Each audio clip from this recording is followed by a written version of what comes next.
আসসালামু আলাইকুম। ওয়েলকাম করছি আরও একটি নতুন রেসিপি দেখার জন্য।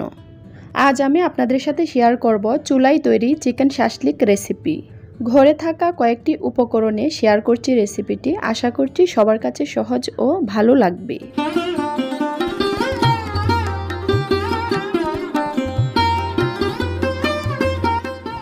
তাহলে চলুন রেসিপিটি শুরু করা যাক। রেসিপিটি তৈরি করার জন্য মুরগির বুকের মাংস নিয়েছি এবং মাংসটাকে কেটে ধুয়ে পরিষ্কার করে নিয়েছি। দিচ্ছি হাফ টেবিল চামচ পেঁয়াজ বাটা ও হাফ টেবিল চামচ রসুন বাটা, হাফ টেবিল চামচ আদা বাটা, হাফ টেবিল চামচ গোলমরিচ গুঁড়া, হাফ টেবিল চামচ গরম মশলার গুঁড়া, 1 টেবিল চামচ সয়া সস, 2 টেবিল চামচ টমেটো সস, পরিমাণ মতো লবণ, 1 চামচ মরিচ গুঁড়া, 1 চামচ জিরার গুঁড়া, 2 টেবিল চামচ রান্নার তেল। এবার সবকিছু খুব ভালো করে মেখে নিব।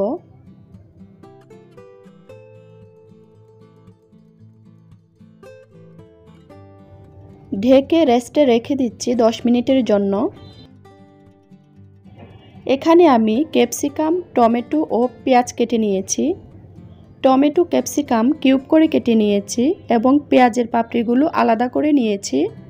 এখানে আপনারা চাইলে লাল এবং হলুদ কালার ক্যাপসিকাম ব্যবহার করতে পারেন। এবার যে মাংসটা ম্যারিনেট করে রেখেছিলাম সেটাতে সবগুলো সবজি দিয়ে দিচ্ছি।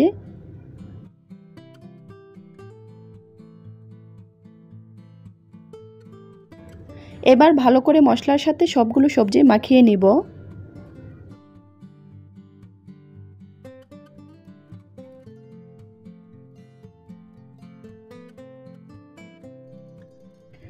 এখানে কয়েকটি শাসলিক কাটি নিয়েছি। কাটিগুলো আগে থেকে পানিতে ভিজিয়ে রেখেছিলাম। কাটিগুলো পানিতে ভিজিয়ে নিলে ভাজার সময় কাটিগুলো পুড়ে যাবে না। এবার পছন্দ মতো কাটিতে গেঁথে নিচ্ছি। আমি আমার পছন্দ অনুযায়ী করছি, আপনারা আপনাদের পছন্দ অনুযায়ী করে নেবেন। প্রথমে আমি ক্যাপসিকামের টুকরা দিয়েছি, তারপর 1 টুকরা মাংস দিয়েছি, এরপর পেঁয়াজ দিয়েছি, এরপর টমেটো দিয়েছি। তো আপনারা আপনাদের পছন্দ অনুযায়ী করে নিতে পারেন। আমি কিভাবে করছি সেই উপায়টাই আপনাদেরকে দেখিয়ে দিচ্ছি। এখানে মাংস, ক্যাপসিকাম, টমেটো ও পেঁয়াজ কিউব করে কেটে নিয়েছি। শাসলিক তৈরি করার ক্ষেত্রে এগুলো কিন্তু কিউব করে কেটে নিতে হবে।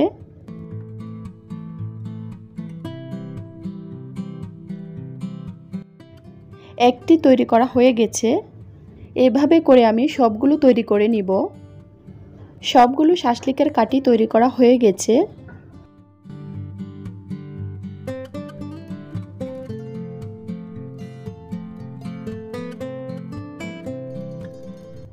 এবার একটি প্যানে পরিমাণ মতো তেল দিয়েছি। একসাথে বেশি করে না দিয়ে 3টা শাসলিকের কাটি প্রথমে ভেজে নিব। প্যান বড় হলে আরও বেশি করেও দেওয়া যাবে। এখানে আপনারা চাইলে ঘি অথবা বাটার দিতে পারেন। যেহেতু আমি ঘরোয়া পদ্ধতিতে দেখাচ্ছি তাই আমি এখানে সবসময় যে আমরা রান্নার কাজে তেলটা ব্যবহার করি সেটাই দিয়ে দিয়েছি। শাসলিকের কাটিগুলো অল্প আঁচে ভেজে নিতে হবে। চুলার হিট বাড়িয়ে করলে সব কিছু সিদ্ধ হওয়ার আগেই পুড়ে যাবে।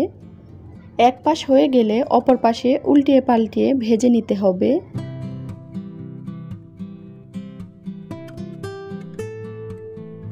শাসলিকের কাটি গেঁথে নেওয়ার পর যে মশলাটা ছিল সেই মশলাটা এখানে ব্রাশ করে দিচ্ছি। মশলা ব্রাশ করে দেওয়ার পর আবারও উল্টিয়ে পাল্টিয়ে ভেজে নিতে হবে। এভাবে মশলাটা ব্রাশ করে দিলে মাংসটা ড্রাই হয়ে যায় না, খেতে জুসি হয়।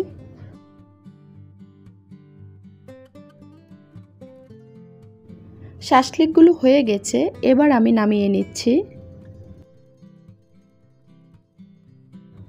চিকেন শাসলিক রুটি বা পরোটা, ফ্রাইড রাইস এবং এমনিতেও খাওয়া যায়, যে যেভাবে খেতে পছন্দ করেন। তবে গরম গরম পরিবেশন করতে চেষ্টা করবেন। আশা করছি আমার আজকের রেসিপিটি সবার কাছে ভালো লেগেছে। আমার রেসিপিটি যদি ভালো লেগে থাকে তাহলে আমার চ্যানেলটিকে সাবস্ক্রাইব করে রাখতে পারেন।